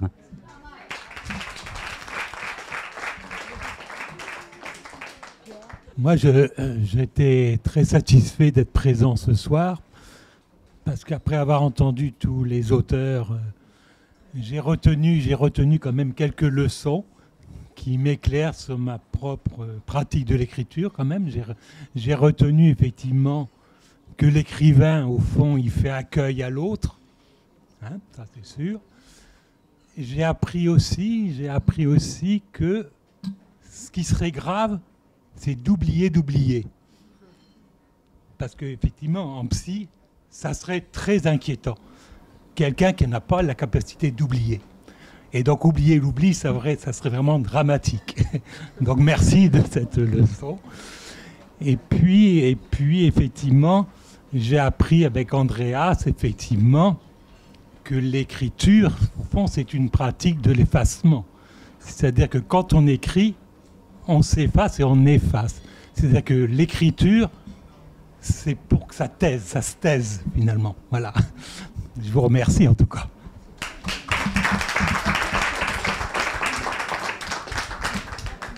Oui, alors moi, je suis tout à fait d'accord avec ça. Je suis tout à fait en harmonie avec ce que vient de dire José.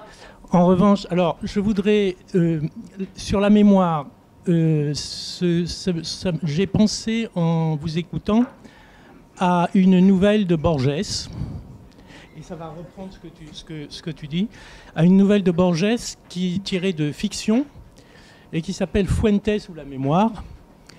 Et c'est l'histoire d'un monsieur qui ne peut pas oublier, et comme il ne peut pas oublier, il devient fou. Donc il y a vraiment, et je reviens sur ce qui a été dit, il y a vraiment une importante capacité à oublier. D'ailleurs, on peut définir la mémoire comme faire le choix de ce que l'on peut oublier.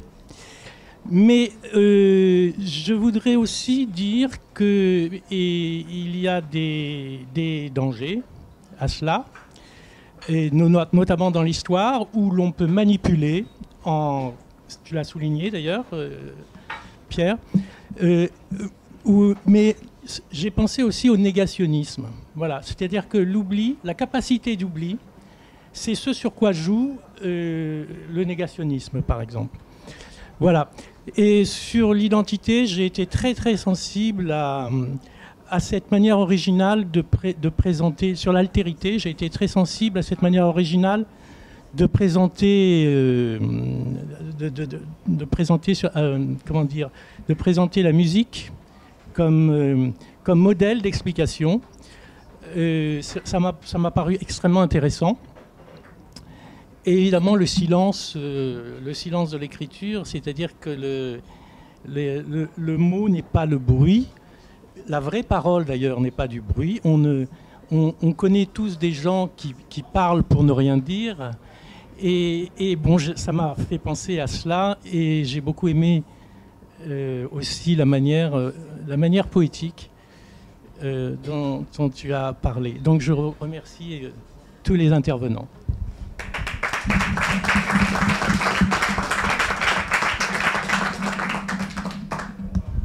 Quelqu'un voudrait prendre la parole ici? Peut-être toi, avec tes souvenirs de Fayard.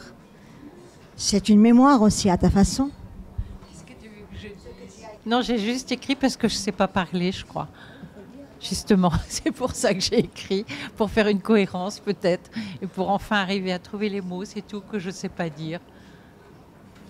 Françoise a été longtemps la mémoire d'une grande maison d'édition, pas seulement la mémoire, la présence. Et je trouve qu'à elle seule, elle fait ce fil de mémoire aussi. Elle a connu tous les instants, tout, et en même temps, elle a ce côté joli, un peu comme notre chère Brigitte, de jeter du lest et d'aller vers quelque chose d'autre, vers une certaine joie. Et c'est pour ça que je me suis autorisée à lui demander ça. Alors là, je crois que je suis du côté aussi d'une actrice qui a joué dans un très beau film qui est le Hula ou l'effacement et qui est particulièrement émouvante parce qu'elle a joué en silence et on entendait sa voix et on sentait sa présence. Je voudrais, Sophie, que vous parliez quelque chose vous-même de l'effacement et du silence. Alors, j'avais pas du tout prévu. J'ai prévu, moi. Ok. Alors, je ne sais pas, je vais donc parler un petit peu de l'expérience avec Jean-Denis. Sur l'effacement et sur ce rôle, c'était effectivement comme quelqu'un qui, petit à petit, se retirait de la vie, disparaissait. Mais ce n'était pas pour devenir raide et figé. Et c'était pour se dissoudre dans quelque chose. Et c'était donc extrêmement vivant. C'était un effacement très vivant, une mort très vivante en fait. Voilà. Donc Jean-Denis, comme il est absolument génial et qu'il a des idées, dès qu'il voit un truc, il a une idée, on se dit c'est pas possible. Et donc il avait à un moment donné trouvé une grande bâche. On a le droit de le dire ou pas? Ah bon? Non. On n'a pas le droit. Tu dis ce que tu veux. Ben. Bon, enfin, il avait trouvé une grande bâche et nous, on pensait que c'était pour la ranger. Je ne sais pas, on s'est mis à la plier. Puis pour finir, on l'a accrochée. Et puis, il s'est passé plein de choses derrière cette bâche. Et ça a vraiment montré l'effacement. Et on ne dira pas tout, voilà. Alors, justement, je rebondis avec Jean-Denis. Parce que Jean-Denis, en faisant ce film, nous a fait plonger à la fois dans tous les passages de notre fil de mémoire et en même temps il a une scène que j'appelle moi la Pietà, où c'est la Pietà, je vais lui laisser en parler comment est venue cette scène, parce que cette scène elle est à la fois Il faut de tout dans cette scène. Il faut de l'oubli, de l'altérité, de l'effacement, du silence, de la métamorphose, de la renaissance, et aussi beaucoup de poésie, et aussi quelque part votre chant, Guy, à vous aussi, qui est le chant de Michel, mais le vôtre aussi. Je vais laisser Jean-Denis nous parler de ça. Pardon pour ma voix, vous m'entendez quand même? Bon, excusez-moi. Donc d'abord, il faut préciser des choses. C'est un film que j'ai réalisé, oui, que j'ai fait, mais l'origine de ce film, c'est quand même le texte d'Andreas Becker, vous le connaissez là, le jeune homme qui est là. Et ce texte, dès que je l'ai lu, je l'ai relu, et à chaque fois j'ai pleuré. Et parce que il disait tout à l'heure que c'était une sorte d'autofiction. Non, pas du tout. Moi, son texte a parlé de moi, de ma maman, de mon père même. Et donc, à quoi consistait ce film? Je vais d'abord parler de généralité, parce que, en fait, rien n'image plus le mouvement de la mémoire et de l'oubli que le film. Un film est une succession d'images, et l'une chasse l'autre. Et si on arrive à croire qu'il y a un mouvement qui est complètement illusoire, c'est grâce à cette mémoire, cette persistance rétinienne, qui fait qu'on reconstitue un mouvement qui n'existe pas, en fait, puisque ce ne sont que des passages fixes.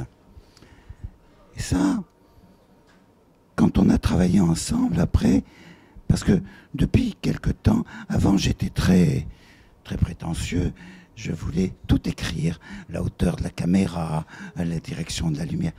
Maintenant, pas du tout. Je dirige plus personne. Elle peut en témoigner. Je lui ai presque rien dit. Ce qui était implicite, c'est, s'il te plaît, offre-toi, sacrifie-toi, immole-toi face à l'écran.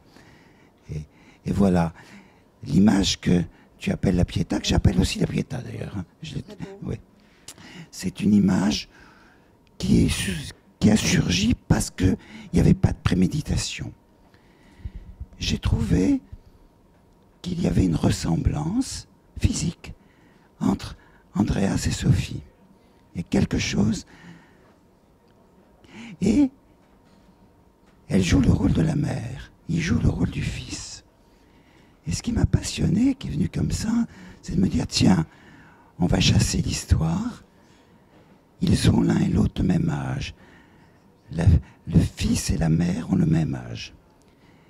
Et ils sont là, et c'est comme ça que j'ai eu l'idée de cette image où ils sont enlacés, peut-être de manière un peu incestueuse, mais très pudique, mais qui est quelque chose de religieux, quoi. Et religieux qui nous relie à une mémoire que nous avons tous. Bien sûr, j'ai pensé à la descente de croix de Jésus-Christ. Voilà, je ne suis pas croyant, mais je me relie aux croyances et aux mythes de l'humanité. Voilà, non, je parlerai trop longtemps, donc je vais me taire avec ma voix. On te remercie, on t'applaudit. Voilà. Je voulais dire aussi, pardon de faire un peu ce thème, mais on a avec nous Hubert Boukhara. Hubert a vécu avec Kessel, et Hubert, à la Rose de Java, à Campagne Première, la librairie. Et Hubert est un bouquiniste. Et après, il est devenu libraire. Un bouquiniste, c'est quelqu'un qui à la fois est en bord de route pour vendre les mots, pour vendre la mémoire, pour vendre un tas de choses. Et après, il a ouvert cette librairie dans la rue des Artistes, à Campagne Première. Et en 3 mots, tu me parles de toi, parce que je sais que je n'aime pas. Ah, et de Kessel. Parce qu'il a connu les grands rues. C'était l'époque où les reportages se faisaient avec des caisses entières. On envoyait les gens en reportage et tous les jours, le journal rapportait les nouvelles et l'information. Vous parliez tout à l'heure de cette technique nouvelle qui a tué l'information. Qu'est-ce qu'un bouquiniste? Un bouquiniste, c'est un vendeur de mots. Un jour, Michel Déon, que je connaissais bien, on était amis, il me dit, mon cher Hubert, un auteur entre dans la postérité lorsqu'il est vendu chez les bouquinistes des quais de Seine. Voilà. Donc il avait raison. Il avait absolument raison. Voilà. Donc après, moi, j'ai passé beaucoup de temps sur les quais de Seine. Je sais plus, 15, 18 ans peut-être. Et puis, d'un bout de trottoir, je suis allé dans la même chose, mais avec des murs et une vitrine. Voilà. C'est la même chose. Voilà. Non, c'est vrai, je ne sais pas quoi dire en fait. C'est vrai que je pense que je dis les textes des autres parce que j'ai rien à dire moi.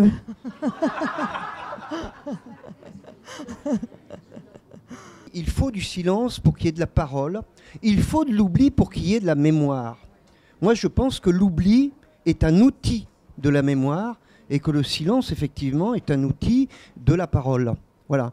Voilà, je reprends sur Guy parce que la chanson me passionne depuis l'âge de 14 ans.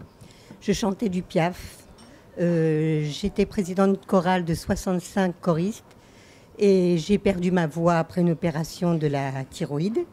Et puis, par différents soucis de la vie qui m'ont cassé la voix. Donc, je chantais du Aznavour, la chorale, on chantait du latin.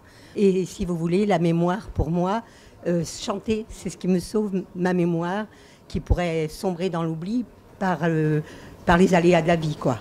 Voilà. C'est plus qui a parlé de l'altérité. Et j'ai beaucoup aimé se désaltérer.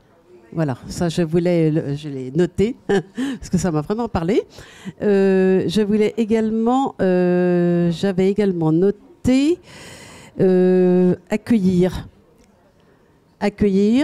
et se donner la vie. Et ça me paraît effectivement très important au niveau de la poésie, dans l'idée du partage et dans l'idée de passer quelque chose. Donc l'on donne. Et puis, pour terminer, comme j'aime bien rire un petit peu, je vous ai écrit que la transformation du silence est un chant de la mémoire, ou que je chante le silence pour transformer ma mémoire. Je voulais dire qu'en habitant le paysage de votre ami poète, en fin de compte, chacun a revécu son propre paysage au travers de tout ce que vous avez dit, les silences, la musique, les petits mots d'humour, la métamorphose. Enfin, c'était épatant, très émouvant. Avec toutes les fleurs qui s'agitaient au-dessus de vous, c'était très poétique. Voilà, un bain de poésie. J'ai pas envie de parler de radio, mais j'ai envie de parler du concert auquel nous étions dimanche soir. En sortant du concert, Henri de Marquette avait interprété d'une façon absolument sublime la première sonate de Brahms. On sort du concert et puis je dis à Anne-Marie Réby, qui organise les concerts de solistes à Bagatelle, je lui dis... J'ai pas revu Henri de Marquette depuis des années, je pense qu'il ne me connaît pas. Présente-moi. Elle me présente à Henri de Marquette et là, il y a quelque chose qui se passe. Il me dit, mais on se connaît, je me souviens très bien. On était ensemble à une émission de France Culture, vous animiez l'émission et du coup, d'un seul coup, j'ai revu cette émission qui était très récente puisqu'elle avait 25 ans. C'était en 1994. Moi, j'ai suivi la carrière de Marquette, mais j'avais oublié ce moment de rencontre. Et du coup, ça métamorphose complètement, ça donne une naissance autre au rapport qu'on peut avoir, au rapport à la musique, mais au rapport aux musiciens. Et je m'étais effacé exprès parce que face aux musiciens, à l'antenne, l'important, c'est de s'effacer, c'est de les faire parler. Mais pour ça, il faut des connaissances. Il ne faut pas l'oubli de ce que fait, ce qu'a vécu le musicien, l'artiste. Il faut le pousser dans ses oublis à lui ou à elle. Et à partir de ce moment-là, on peut avoir une métamorphose, on peut avoir quelque chose qui se passe, un événement. Et je trouvais que ce qui s'est passé dimanche était fort significatif et que ça, c'était possible grâce à toi, Jeanne, de toute façon. D'abord, je vais vous dire que je suis désolée de casser un peu l'ambiance, parce qu'on a parlé de la mémoire, mais on n'a pas parlé de l'arrêt de la mémoire. Donc, toutes ici, et tous, vous pouvez avoir votre mémoire qui s'arrête entre 4 heures et quelques jours. à n'importe quel âge et sans cause apparente. Donc, en 1 seconde, ça peut être dans la seconde qui arrive, il y a quelqu'un qui peut ne plus se souvenir de sa vie. Et même pas du jour de sa naissance, Andreas, de plus rien du tout. On ne sait plus rien. Donc, on se souvient de la dernière phrase. Après, quand on revient de ce voyage, on se souvient de « c'est curieux, je ne me souviens plus de ce que j'ai fait aujourd'hui ».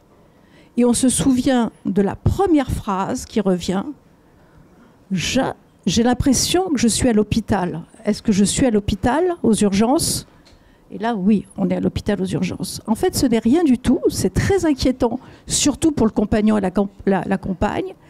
C'est que le cerveau est tellement saturé d'informations. Et ça, c'est la faute à mon cher Stéphane Hessel, que j'aime beaucoup, et qui avait dit « ce qui est bien quand on vieillit, c'est d'apprendre par cœur 100 poèmes ». Donc, j'ai commencé. Baudelaire, bien sûr, mais Verlaine, Valéry, Mallarmé, plus le travail, journalisme, écriture, écouter France Culture, etc., etc., lire, beaucoup lire, et tout s'est arrêté. Et après, on m'a dit, on t'a demandé quel était le président de la République, c'était Sarkozy, et j'ai répondu Giscard d'Estaing. Pour voir, c'était plus rien. Et moi, j'ai eu de la chance, au bout de 4 heures, j'ai compris, je revenais. Mais je revenais, c'est incroyable. Je comprenais, parce que pendant des heures, je ne savais pas ce qui se passait. Je voyais des gens autour de moi, je ne savais pas où j'étais. Impossible de savoir. Et d'un seul coup, j'ai compris, j'ai vu une mère avec son fils. J'ai compris, j'ai dit, ah, mais on est dans un hôpital. Et là, je revenais, c'était fini. J'ai appelé mon neurologue, évidemment, le lendemain, j'étais le voir, et je lui ai demandé, c'est terrible. Il m'a dit, c'est rien du tout. C'est que le cerveau, la mémoire qu'on a dans le cerveau, c'est comme une cocotte minute. C'est-à-dire, quand c'est trop plein, ça saute, il n'y a plus rien, ou un disque dur qui s'enraye. C'est exactement la même chose.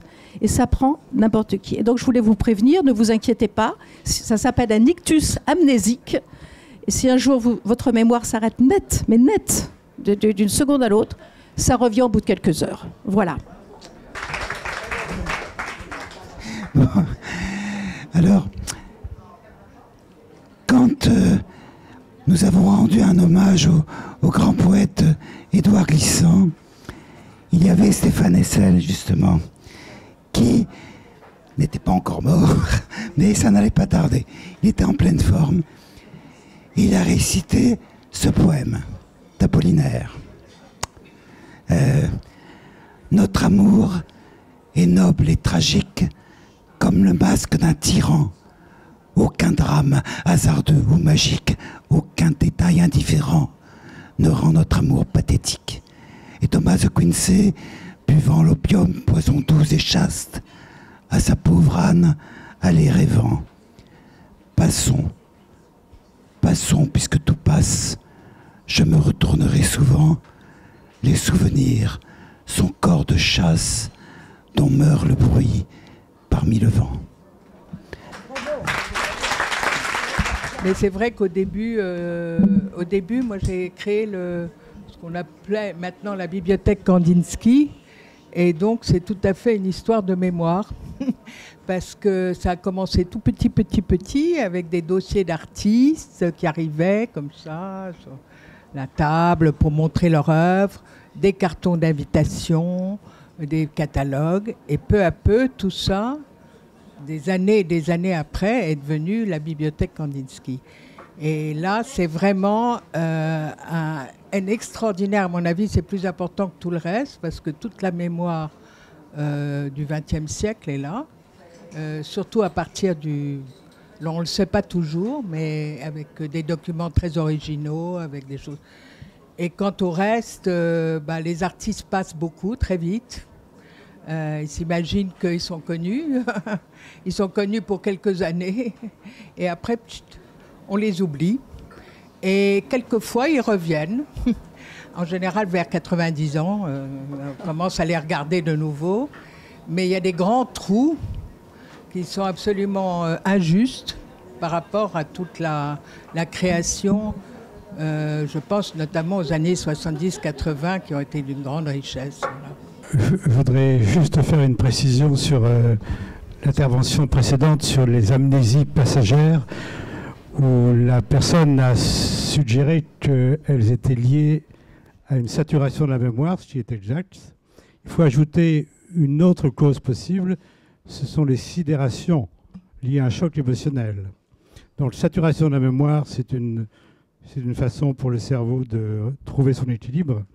Et la sidération sous l'influence d'un choc émotionnel sont aussi une façon pour le cerveau de préserver son équilibre. Moi, je voudrais dire 4 choses disparates. Enfin, évidemment, le tronc commun, ça serait le tronc, oui. Ce serait la mémoire ou l'oubli. L'autre chose, en entendant Kandinsky, ça fait un moment que je piaffais aussi, puisqu'on évoque ce qu'on fait ou notre domaine. Moi aussi, je suis dans une bibliothèque qui n'est pas petite. La BNF. Puisque c'est la plus grande du Bien pays, sûr. la deuxième au monde, sans Bibliothèque doute. nationale de France. Et ça me faisait penser au titre du film d'Alain Resnais, Toute la mémoire du monde. Oui. Donc nous sommes assis sur une mémoire gigantesque où les gens viennent plonger tour à tour. Par exemple, mon amie Sophie, cette semaine, est venue utiliser ces fonds. Et il y a quelques années, on avait fait une exposition extraordinaire qui s'appelait 100 ans de chansons françaises. Donc ça fonctionnait par décennies. Et on s'asseyait sous des casques de toutes les couleurs, comme chez le coiffeur. Dans les choses simples que j'ai retirées, mais je n'étais pas la seule, bien sûr, de cette exposition, sur l'extraordinaire domaine de la chanson, qui est à la fois l'émotion et ce qui est public, c'est le croisement strict de l'intimité, de la réflexivité et du collectif. Et c'est pour ça que ça nous marque tant. Toute chanson est à nous seuls et à tout le monde. À tout le collectif. C'est ça, cette symphonie poésie. Et les grandes chansons sont exactement à l'intersection de ces deux périmètres, disons. Et la 4e chose que je voulais dire, eh bien, je ne m'en souviens plus et je ne blague pas. J'aimerais vraiment remercier Andreas qui m'a touchée. J'ai eu l'impression qu'il m'a parlé avec son cœur. C'est pas pour dire que les autres n'ont pas de cœur, bien sûr. Et Guy Alix qui nous a parlé de Michel Beguelin, que je n'ai pas eu l'honneur de connaître, ni le plaisir d'ailleurs. J'ai eu les larmes aux yeux face à votre témoignage. J'ai eu l'impression de rencontrer quelqu'un que je n'ai pas connu de son vivant. Et merci de nous avoir témoigné de sa présence et de sa vie. Et pour le coup, je regrette de ne pas l'avoir connu, quoi. Ça m'a profondément touchée. Voilà, c'est 2 choses. Ça va être une redite parce que moi aussi j'ai beaucoup apprécié ce que Guy Alix a dit par rapport à Michel Beguelin. J'ai été extrêmement touchée également. Moi aussi je regrette de ne pas l'avoir connu autrement que par ses écrits. J'étais vraiment touchée et également pour le témoignage d'Andreas, enfin pour ce que Andreas Becker a dit également sur le blanc, sur les silences. C'est quelque chose qui me parle parce que c'est la poésie même, quoi. Donc, et que la poésie n'existe pas sans ces silences-là. De même que je pense que le théâtre aussi, c'est la même chose. Enfin, et la musique, la chanson, s'il n'y a pas de silence, il n'y a pas d'écoute, il n'y a pas de texte qui vit. Et ça m'a vraiment complètement remué. Voilà. Virginie a dit quelque chose qui m'a touchée. Nous sommes tous abandonnés. Pourquoi tu as dit ça, Virginie ? Pourquoi j'ai dit ça ? Parce que je pense que c'est au-delà de ma... J'aime pas parler de ma pratique, parce que elle s'inscrit d'abord dans ce que j'ai pu vivre, mais c'est quand même quelque chose que je constate, à quel point l'humain vit la naissance avec ce moment de fragilité extrême, consécutif au moment de plénitude extraordinaire, pas forcément, il y a peut-être des mauvaises mémoires, mais qu'on peut avoir dans le ventre d'une mère. Je me suis aperçue que tout le monde avait inscrit cet abandon. C'est effectivement, et parfois même, étant vécu comme un rejet, et que c'est dans je pense que quand je dis nous sommes tous abandonnés, c'est que je ne veux pas inviter tout le monde à souffrir de ça, mais je me dis, mais à quel point, effectivement, toutes les... Enfin, là, j'ai du mal à en parler, j'étais surprise. Est-ce que je te remercie de l'avoir dit? Est-ce que c'est vraiment un sujet en même temps qui me tient à cœur? Et je trouve que je travaille dessus en ce moment. Voilà. Voilà, c'est ça, et que effectivement, je veux dire, c'est tenir compte. En même temps, il y a aussi le côté, par exemple, Virginie, c'est vrai, quand j'ai cité aussi Virginie Binet, qui revit, enfin, à la fois elle-même cet abandon, dont l'enfant est abandonné. Je pense que le livre de Pierre, là, moi, je trouve est fort, parce qu'aussi, il va nous toucher là où on n'a pas tous été Virginie Binet, on n'a pas tous été le fils, mais quelque part, cet abandon qu'ils ont vécu va nous interroger là où on a vécu cet abandon. Et d'une façon, au niveau du soin, en termes d'amour, s'il ne s'agit pas d'ouvrir une plainte, mais d'entendre cet abandon, c'est effectivement extrêmement porteur. Voilà, mais je te remercie. Marc, vous avez fait un exercice très difficile. Vous avez parlé pour Brigitte, et en même temps vous. Et vous faisiez le geste de la main pour marquer la présence de Brigitte. Comment